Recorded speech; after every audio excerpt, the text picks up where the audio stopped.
It's Godzilla in a showdown with NBA star Charles Barkley. The making of TV's hottest commercial on Scientific American Frontiers.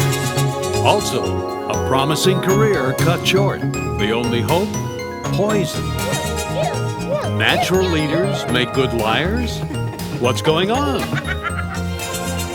And crazy machines, they break their inventors' hearts. It's all on Scientific American Frontiers. GTE brings you more than the power of telecommunications products and services. A grant from GTE also brings you the power of a new world in Scientific American Frontiers. At GTE, the power is on.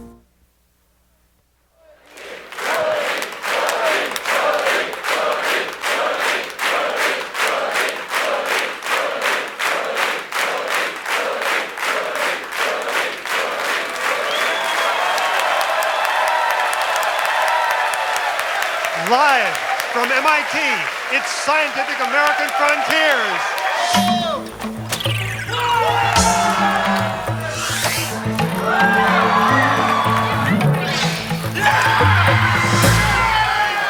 Engineering students in a battle of crazy machines. It's no wonder this is always one of our favorite segments on Frontiers. And now we're back with a brand new contest to kick off the new season. But there's more to the excitement here than the thrills and the chills of competition. There's a behind-the-scenes story of creativity and experimenting and learning. It all starts with this kit of parts, an exam in a box.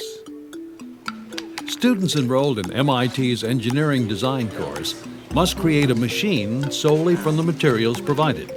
In 6 weeks, their machines will compete in a contest, and they'll be graded on how well their machines perform. Big sprain. It's scary. Most of the students have never built anything before. These science wizards are discovering that an idea is good only if it can be built.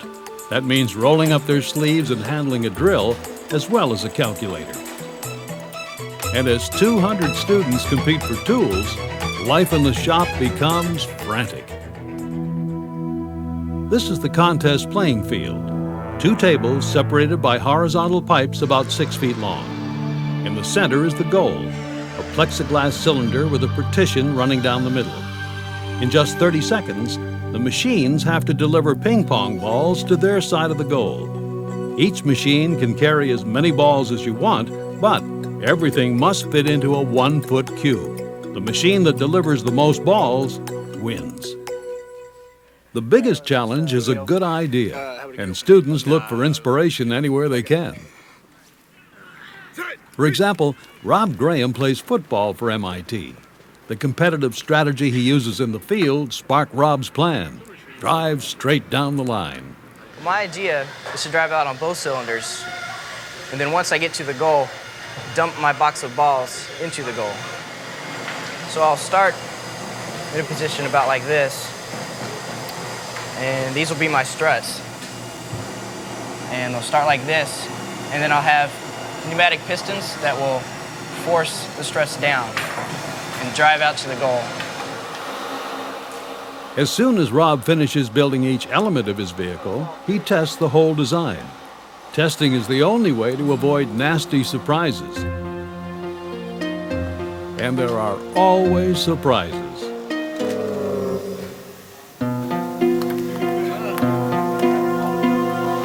The problem is that it's too heavy and it falls through the middle of the pipes. So hopefully the box of ping pong balls will weigh less than the masonite.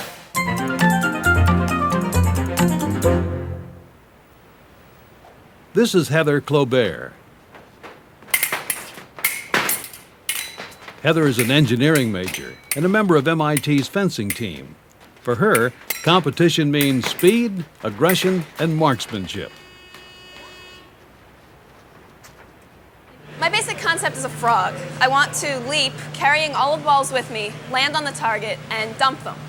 To do this, I have a frog using the constant force springs, and it's going to launch off of a lily pad, or a weighted pad that won't move and will provide enough friction.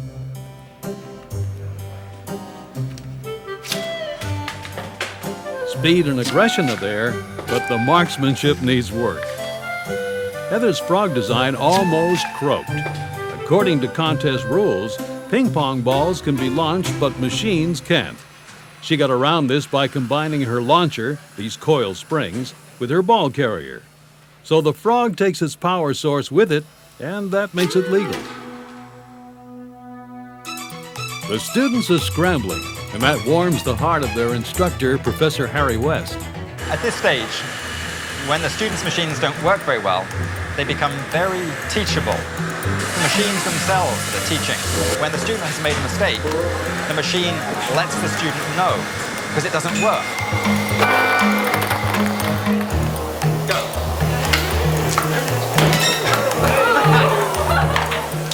Ping pong balls are flying.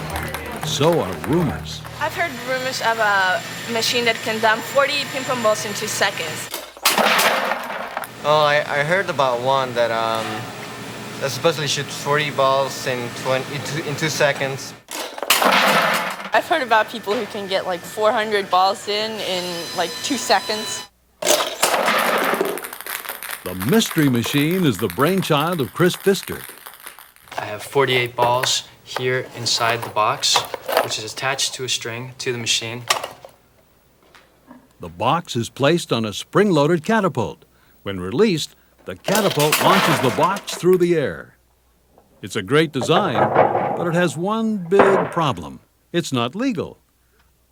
Unlike Heather's frog, Chris's launcher doesn't travel to the goal. He'll have to redesign it. Contest day. The students may not be in such good shape, but their machines are ready for action. You can shoot balls. You can reach out. You can fight head to head. You can even drive off the road. As long as you get the most balls in your side, you win.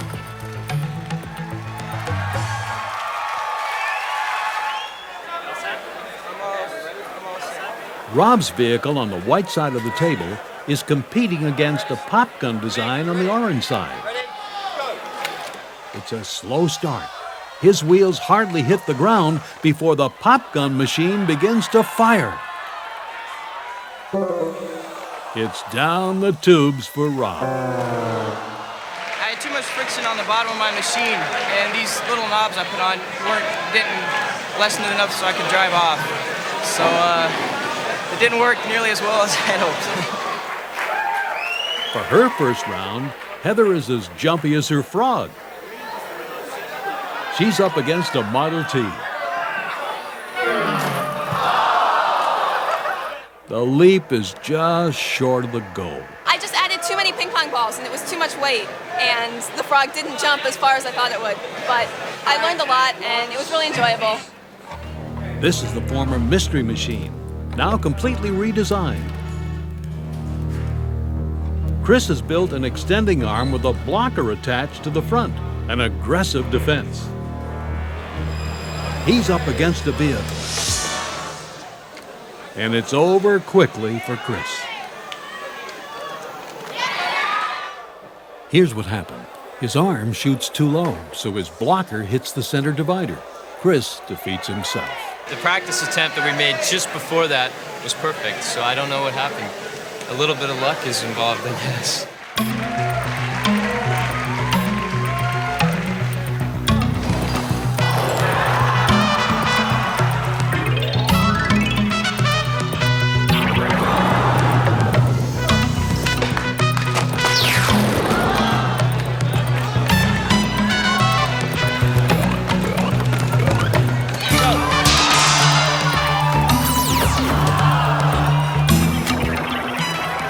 After 3 elimination rounds, every machine left can do the job.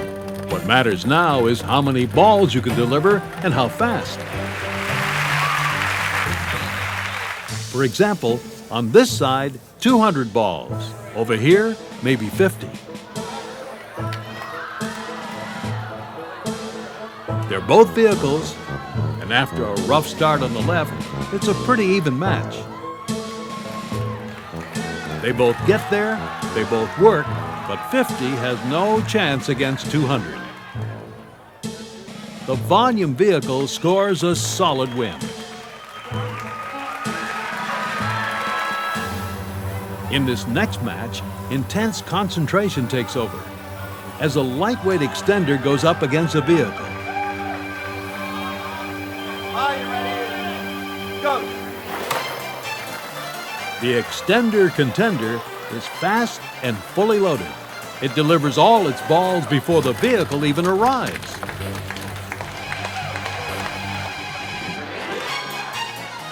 In round after round, the extender contender sprints ahead of the competition. It's got speed and volume on its side.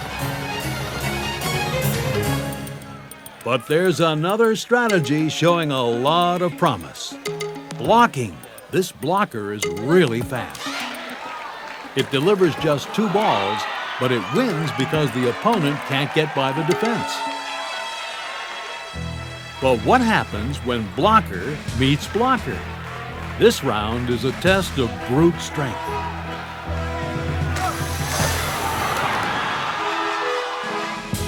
Both machines are quick.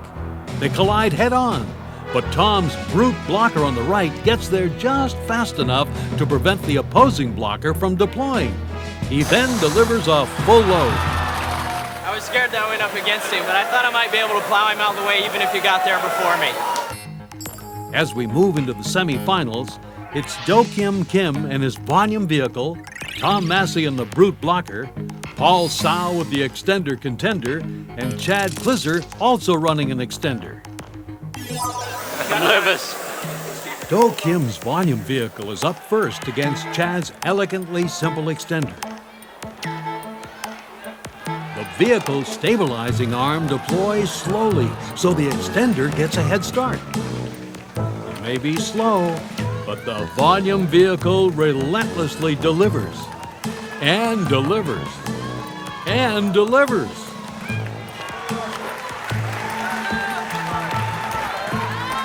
It's a delicious victory. In the second semifinal, the extender contender faces the brute blocker. At this level of play, strategy can make all the difference. Tom packs his machine in hopes of gaining a volume advantage. The extender is intimidating, and Tom's got the jitters. At the last minute, crafty Tom makes a reconnaissance foray, sees how many balls the extender is carrying, and decides to lighten his own load.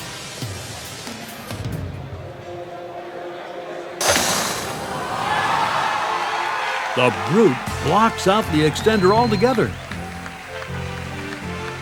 No judge's decision necessary. The blocker is the clear heavyweight here. The final round. It's Tom's brute blocker against Do Kim's volume vehicle. Do Kim gets a final scouting report on the blocker. The news is not encouraging. How fast does it go? Shoots real quick.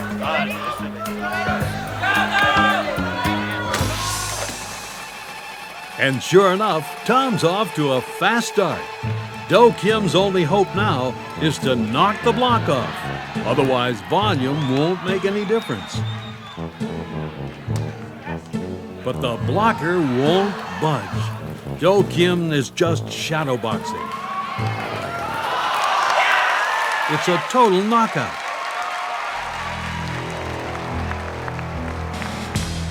Tom's a real champ. His brute machine floats like a butterfly and stings like a bee. A real crowd pleaser. The engineering title is a long-coveted prize.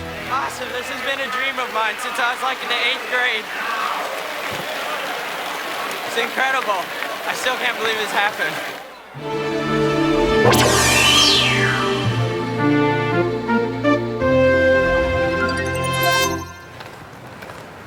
When you've got classes and meetings all over campus, these things are the only way to get around. And when you've got a break, they're even better. Whoa! Wow. Okay, so there is one drawback. That's why these are an important part of the outfit. Hey, look, if you go cruising for thrills, you're taking some risk of getting hurt. But our next story is about a mysterious kind of injury that can happen to anyone, and about an even stranger remedy.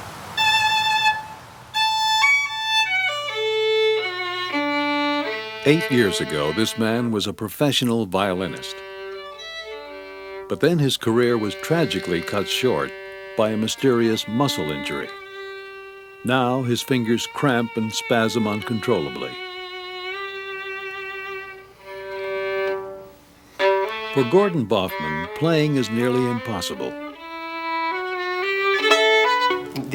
These three fingers just involuntarily contracted. I don't want them down there. I want them over the fingerboard. And what will happen is if I continue forcing it, they simply will not move at all. They will lock up, in effect.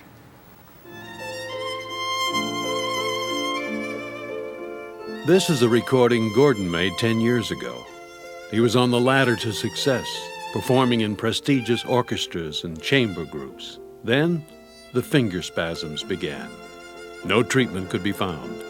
Gordon had to abandon music altogether. All of these years, I would love to have played, even if not in a professional sense. Just the sheer joy of playing this instrument is something that, if it could be restored, would be wonderful. So sit back and enjoy.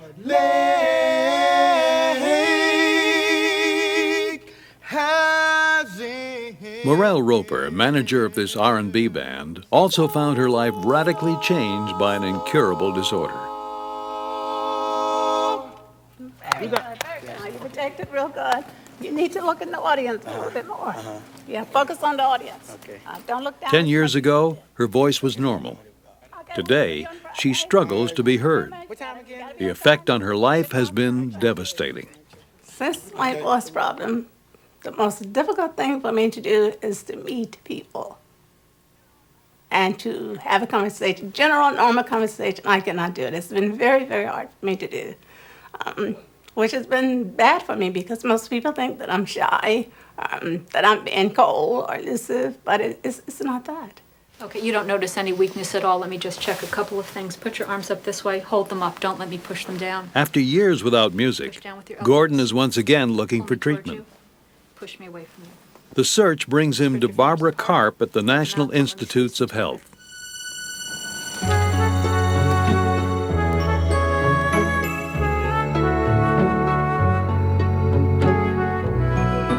Prodded and poked, Gordon's hands check out fine. Except when he plays the violin. So Dr. Karp moves on to the muscles that control the fingers. They're located not in the hand, but in the forearm. Her diagnosis? Gordon's fingers are constantly flexing against his will because the muscles that control them are overactive. Hello, Ms. Roper. I'm Dr. Ruth. How are you? And this is Dr. Ludlow. Morel's disorder has also brought her to the National Institutes of Health. She's here to visit their voice specialists. Kay Rue is inserting an endoscope, a fiber optic cable attached to a video camera. The camera is threading through Morel's throat. Coming into view is the tongue, and behind that, the white lines of the vocal cords. Now I want you to repeat E like this, E, E, E. Christy Ludlow will keep a close eye on the vocal cords as Morel performs speech exercises. Sound is produced when air from the lungs pushes through the cords, making them vibrate. Okay, now try me, me, me, me, me, the same way.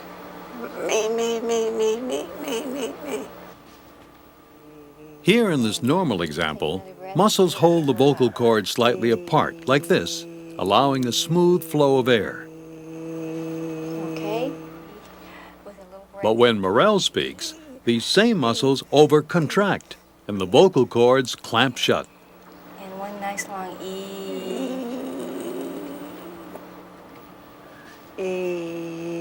Viewed side by side, the difference is dramatic.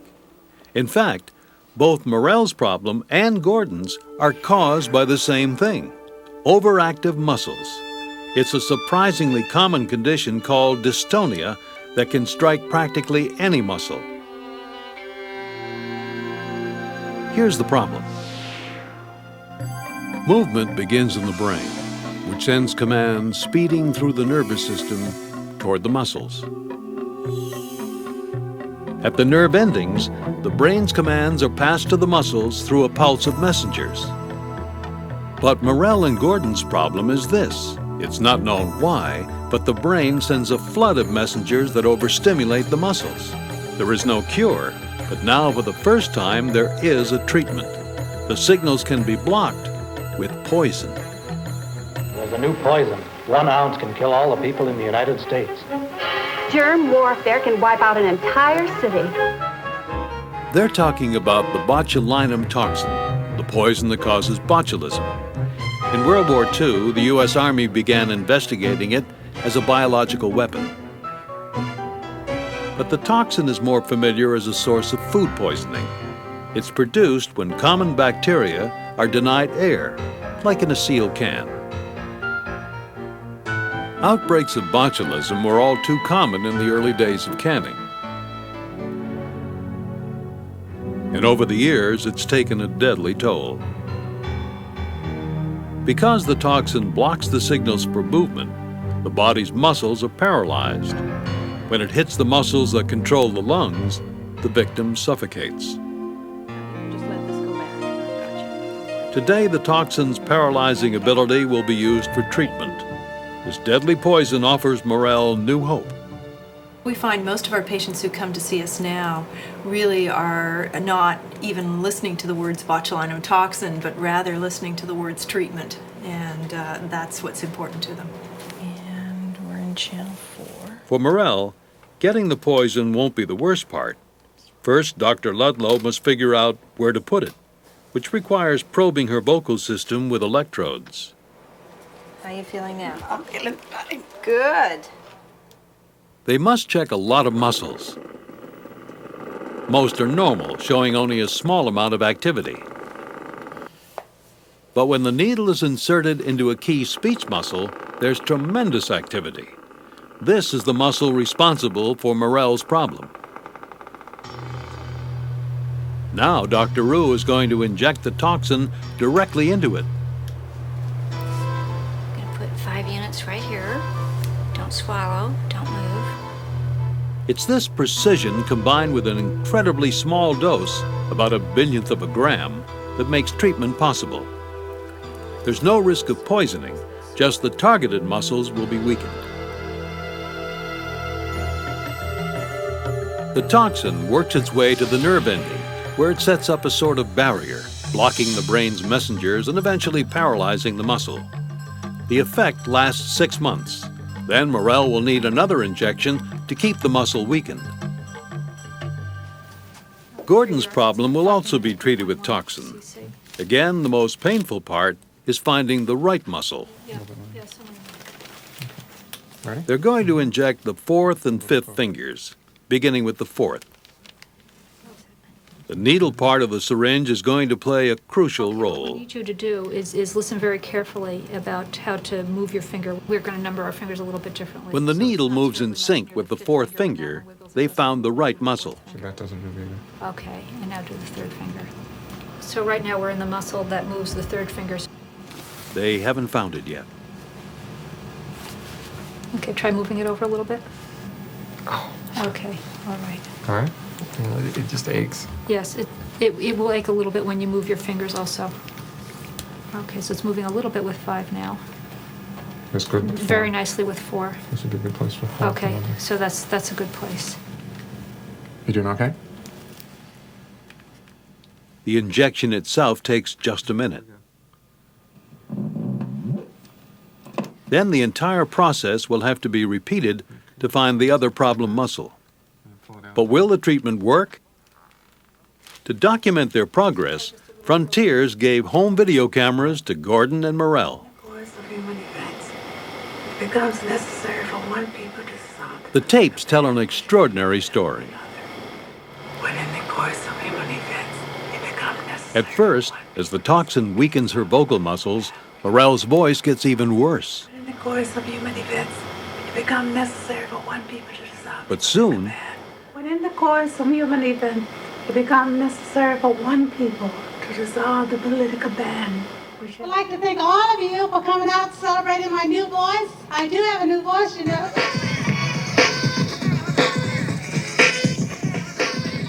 it's 2 months after Morel's injection. She's having a party to celebrate the end of 10 years of silence. Of course, the band is here along with her friends and family. She is sounding more like a normal human being. I, for one, didn't believe it would really happen. It was like a miracle. Well, basically, from 1 to 100, to me, it's about 110% better. I think it's made her a much more outgoing person. This barbecue, this cookout, I wouldn't do it before because I didn't want to interact with my friends because I thought the way I sounded was awful. This is a start for me. It's great. Come here on the mix, y'all got no other one but this one. In the description, now here's the full picture. Name it, name it, proclaim it. Let me get your rock original. Ain't it? Meanwhile, Gordon's also charting his progress on home video. For the first week, there's no effect. His fingers still cramp and spasm. Then, a good sign. His pinky loosens up. A few days later, so does his fourth finger. Just weeks later, for the first time in 10 years, Gordon Boffman is performing with another musician.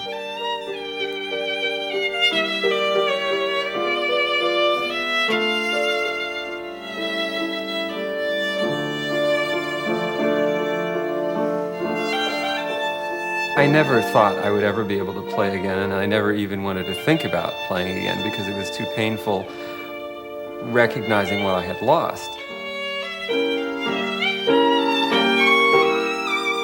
It's wonderful to be able to play a piece and feel like an artist again. It's an incomparable joy to be able to play music.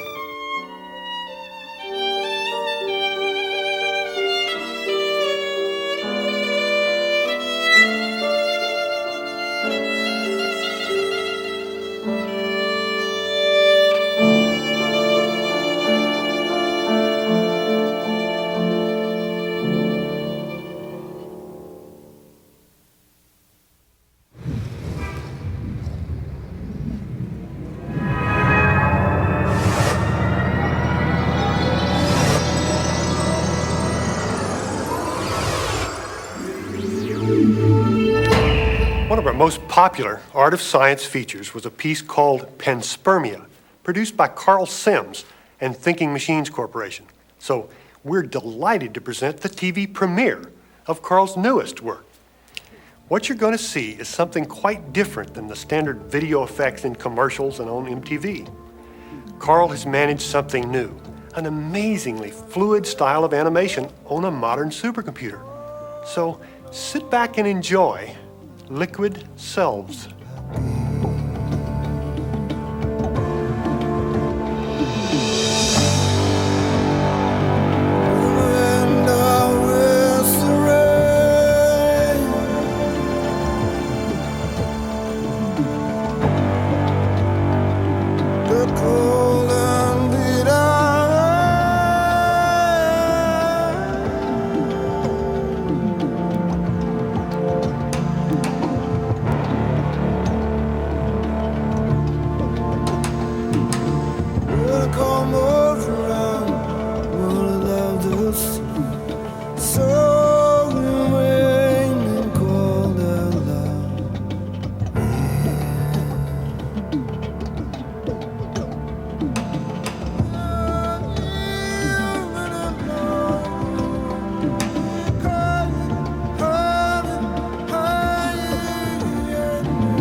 decline of the American family is hurting the soul of America, and we've got to change that.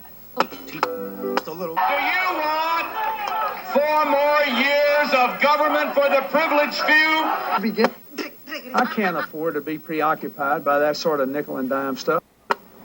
If you're feeling inundated by politics, don't worry. Our next piece is not about elections, but it does carry an important message about something that sure is related: leadership. Please watch closely. I think you'll find this a profound story.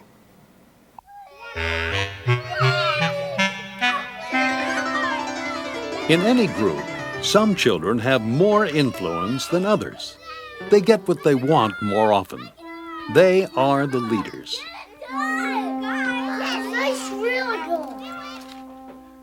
Colgate University student Lily Cabazon is trying to figure out who the leaders are in this group of 5-year-olds.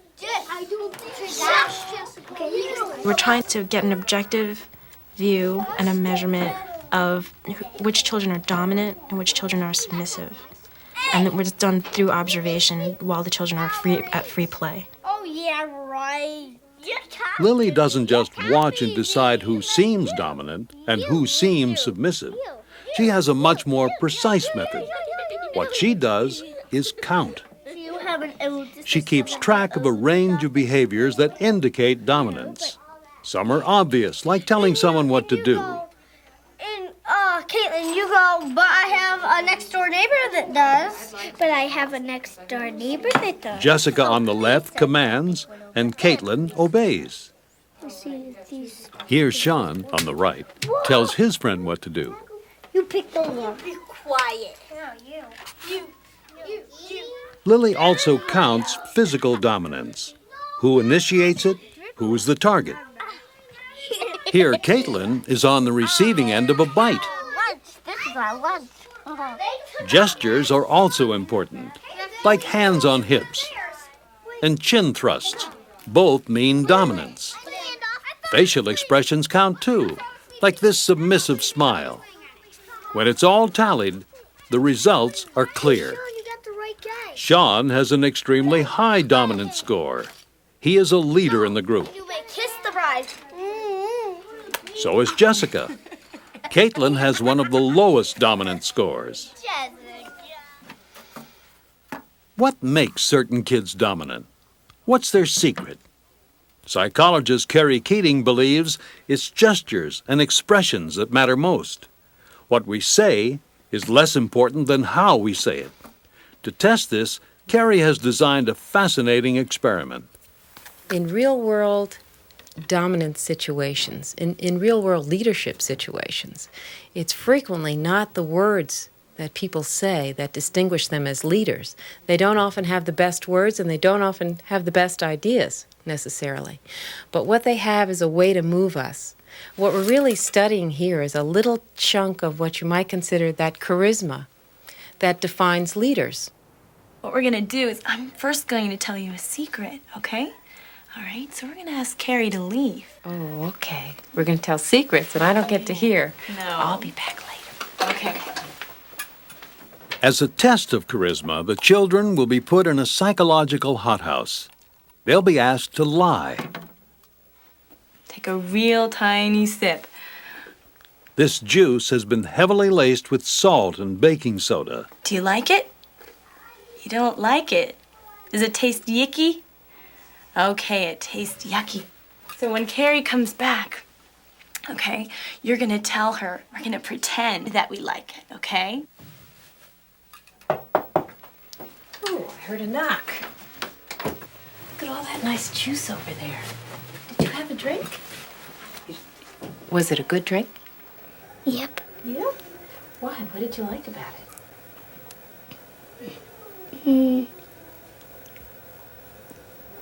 How did it taste?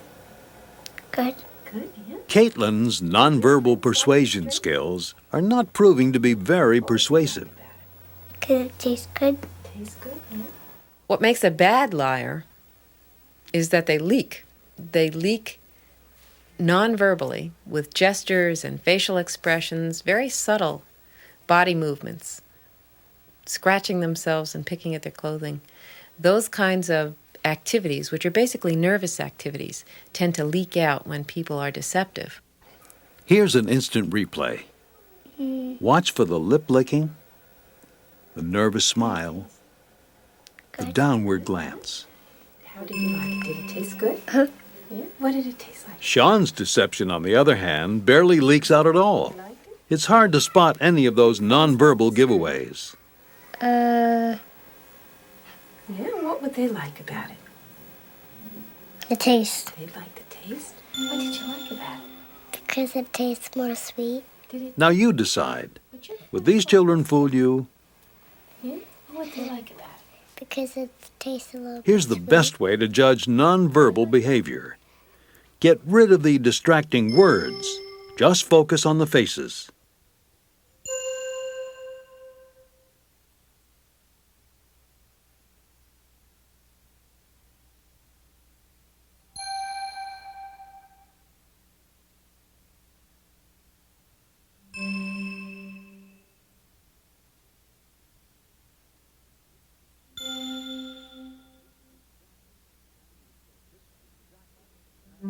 This is exactly what this panel of judges does as the final step of the experiment. They decide who is telling the truth and who is being deceptive. And here are the results. Sean was the best at fooling the judges. Jessica was a close second. And Caitlin was the worst.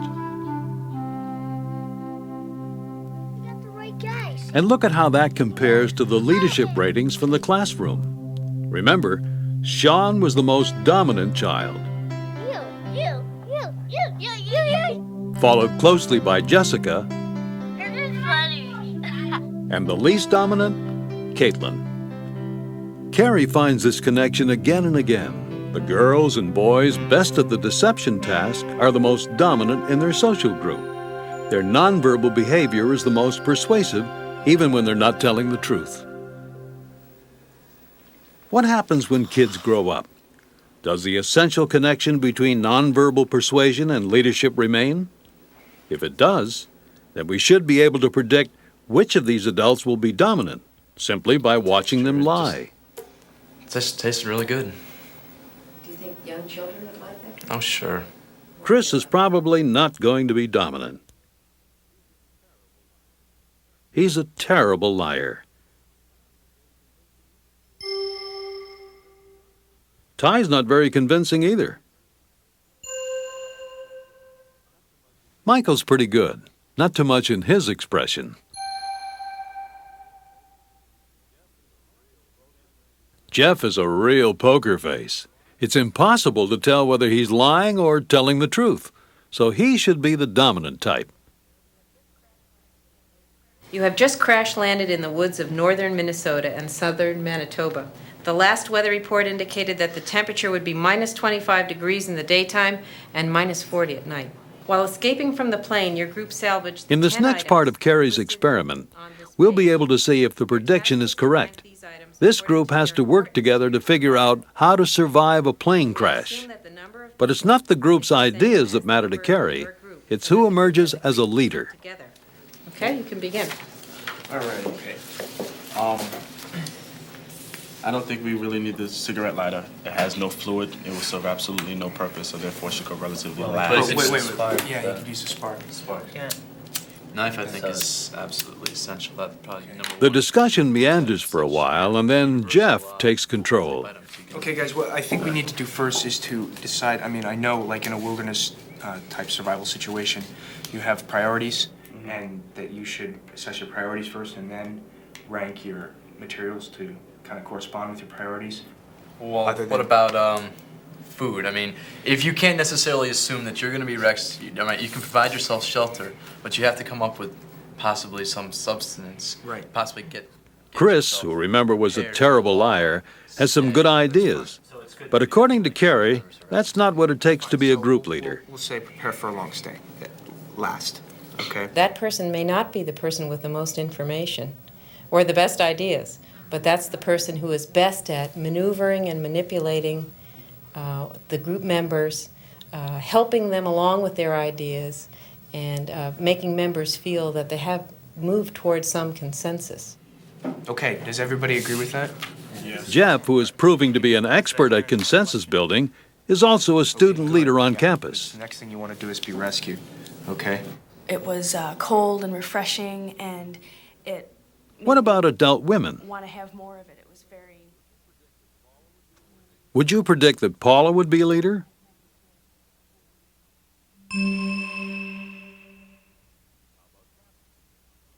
How about Kathy?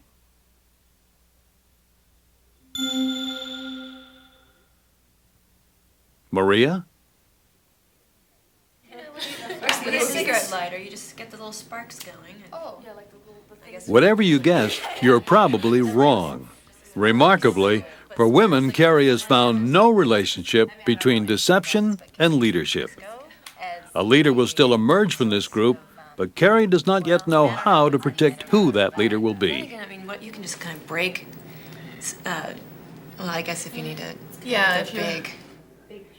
All she can say is that women who are good at deception are not necessarily good at leading their peers. Food is your last priority, like actual food. I've heard because you can survive for up to 6 weeks without food. But with adult males, as with children, Carrie has found an unmistakable connection. Our laboratory research has shown that males who are best at a deception task emerge as leaders among their peers. It's not necessarily the case, though, that leaders disguise the truth any more than the rest of us do. But the implications of our research are that if they chose to do so, they would be very, very good at it. The past 20 years of American politics haven't left us very enthusiastic about the idea of leadership. But Carrie Keating's research is not just another knock on politicians. What she's telling us is something more troubling. The skill that makes people persuasive can also make us trust them, even when they're lying. That's why elections are hard work for us voters, as well as for the candidates. We have to check things out for ourselves and make choices based on facts, not on images.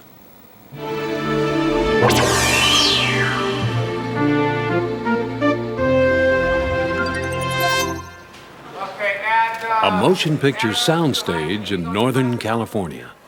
127? Filming is about to start on a national TV commercial for Nike shoes.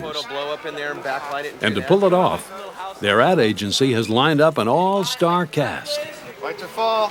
Okay. As the heavy, they've signed Japanese film legend Godzilla. He's defeated Mothra. He's defeated Anguillus and Mechagodzilla. But he's never faced an adversary like this. Godzilla's new screen rival is going to be basketball superstar Charles Barkley. All right, so we've picked 1/24th scale. And here are the other star players. The production team from Industrial Light and Magic. They don't breathe fire, they don't jump through hoops, but they are magicians when it comes to creating special effects. Compositing. So is there some way of framing this such that the shoe is not quite as close to camera, so that you can sort of get the shoe, Barkley's head, and Godzilla and the Tokyo sign all sharp in the shot? It'll be a finessed thing, and it'll take a lot of time if we can't put them in. But it just kind of get down to physics, you know, does it work or not? With this killer cast, the ad agency has whipped up some ambitious ideas. They look great on paper. Now it's up to director Michael Owens and his team to make them come alive on screen. As director, I have to rely heavily on all the artists and technicians that pull this project together.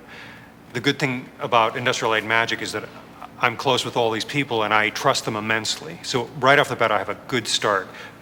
But I have to, because that's the only way it's going to work.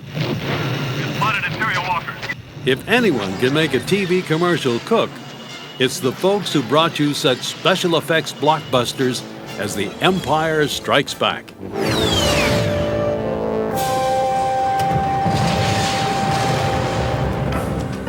For the commercial, Godzilla will get his wardrobe and makeup in the Creatures and Model Shop, where an army of artists and model makers is hard at work.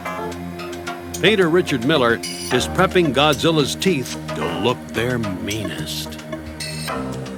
We're going to try to make them a little nasty looking in that they're a little tartar, dirty from all the flame that comes out of his mouth, plus a little shiny and white at the ends from chewing up a lot of people. So. This 12-foot-long foam tail is a Godzilla trademark. Covered in latex rubber skin, he'll be suitably reptilian. Godzilla's unusual anatomy demands lots of last-minute alterations. The suit may fit like a glove, but will it work? As we'll see, there's more behind this monster than meets the eye. The lighting is set. Tokyo is nearly in position. It's time to shoot. And then we'll start you in the back and walk through and get a timing without any bounce. Okay. Charles Barkley is ready for his first scene, and it's a big one. Barkley is supposed to be 160 feet tall. In real life, he's 6'6". To make him appear taller, a miniature city has been built. But this set is only half the illusion. With his height scaled up 24 times, Barkley's movement has got to look just as big. Here we go, and street lights are gone. The movie camera is placed at street level, looking up at Barkley. The angle helps, but it's not convincing on video playback. I think that looks like he's walking too fast. He's in a hurry. I think we could shoot it at 32, perhaps. So Michael tries an old trick, playing the tape in slow motion. That looks good. Much better. That looks great. Much better. Yeah. It's beginning to feel right. Now it's simply a matter of arithmetic. What's your aperture? Michael calculates a new film speed to capture this look. Great. Here we go, and street lights are gone. Roll camera. Speed. The result? A lumbering walk that fits with Barkley's giant dimensions. Next, it's Godzilla's turn to make a grand entrance. It's going to be so dramatic that they can't shoot it all at once. So they position the camera, then lock it down. From here, they can film layers of effects one at a time. First, the actor rampages through the set. What's next? Godzilla's infamous breath of fire. That layer is created by drawing right on top of the actual film frame with pencil and tracing paper. This is traditional animation, simple and tedious, since it requires 72 different drawings, one for each frame of the 3-second shot. Now the breath will set the city aflame. And that means a layer of smoke produced with a vat of boiling mineral oil.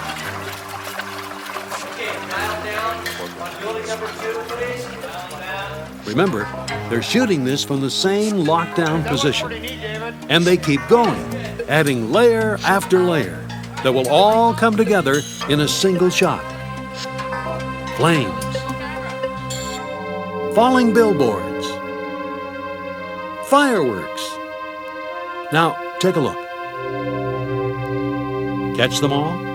Well, even more details have been added, like helicopters and fleeing people. Take a closer look in slow motion.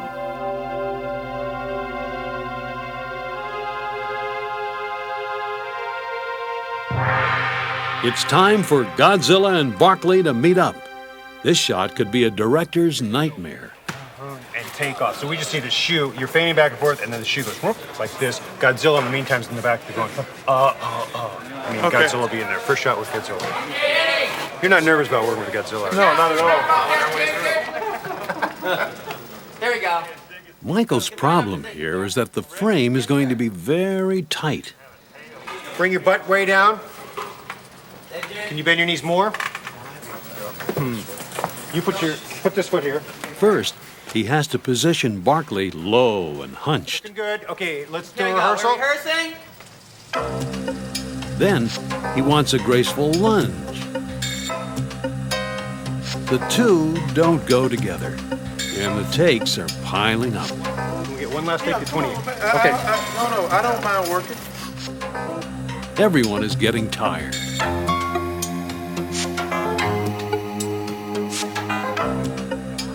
And the director's nerves are getting frayed. I'll take care of it later. Is it a reflection? I'll take care of it later, Kim. Go. All right. But when they finally get it, And action. it all looks easy. Good. Excellent. Excellent. And take off. Form. Cut. Great. That was very good. We knew that was a challenge to get this shot right, but it just, I feel really good. Finally, I think Charles, because it's like squishing Charles into this little place, and I think we finally got that. Meanwhile, more surprises are waiting in the wings. The tail is taking on a life of its own. I'm going like this. I'm giving a little backward curve and then an upward curve. So it's doing a whip thing.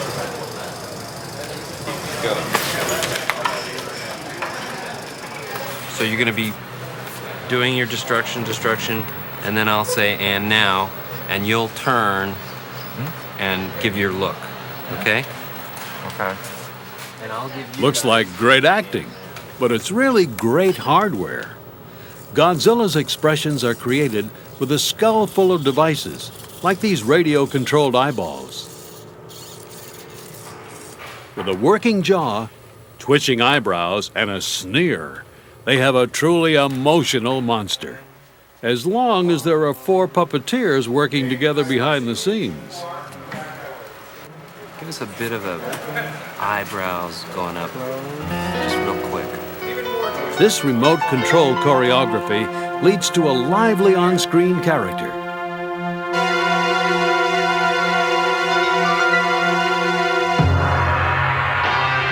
And expression is at the heart of their next shot. Is he hooked up for the eyebrows? Fine-tuning Godzilla takes some minor brain surgery. Okay, what are we going to do, walleye? Total walleye, right? Yeah. Total walleye. Okay.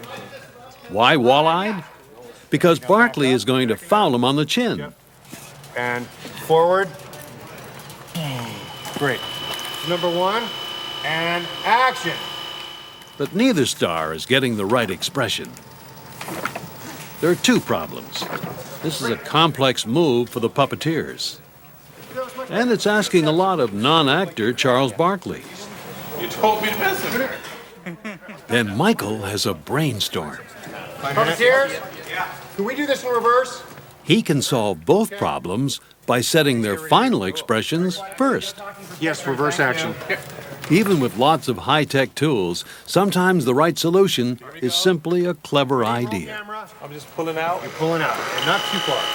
And action. Cut. A note for the camera part. The camera films this. But played in reverse, now that's the look. Okay. It's like his peripheral, he knows he's there. It's like, but he's going there. Right. Okay.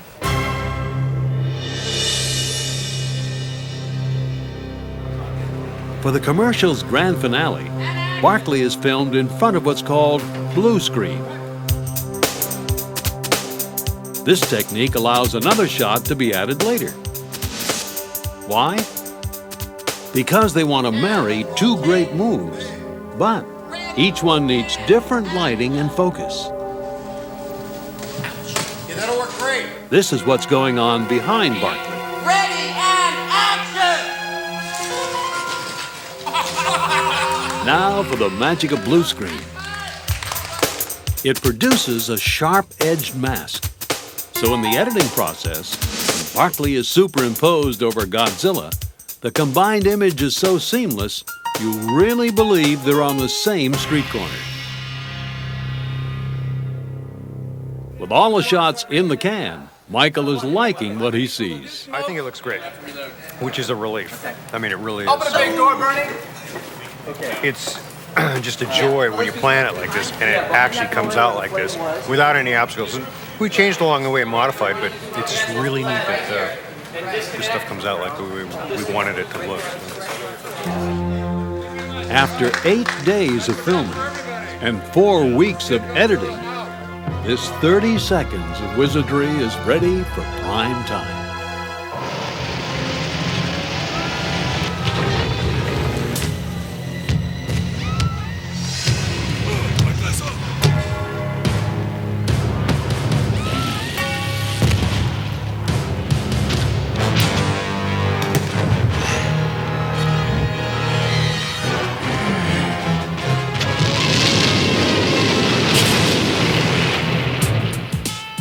thought about wearing shoes?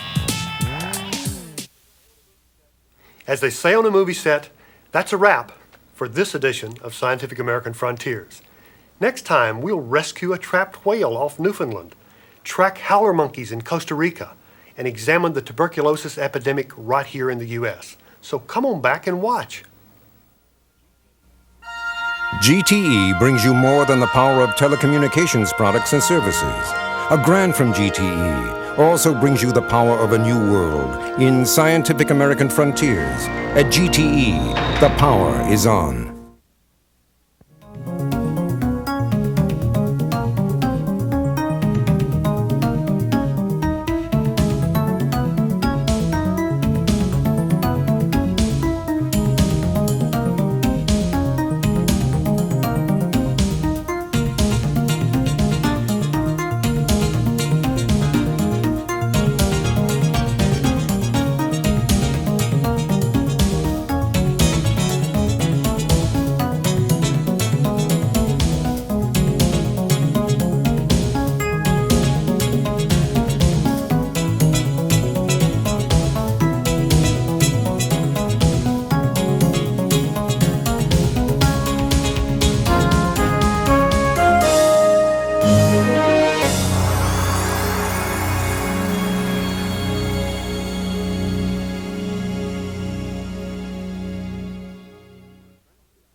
For a transcript of this program, send $5 to Scientific American Frontiers, 70 Coolidge Hill Road, Watertown, Massachusetts, 02172.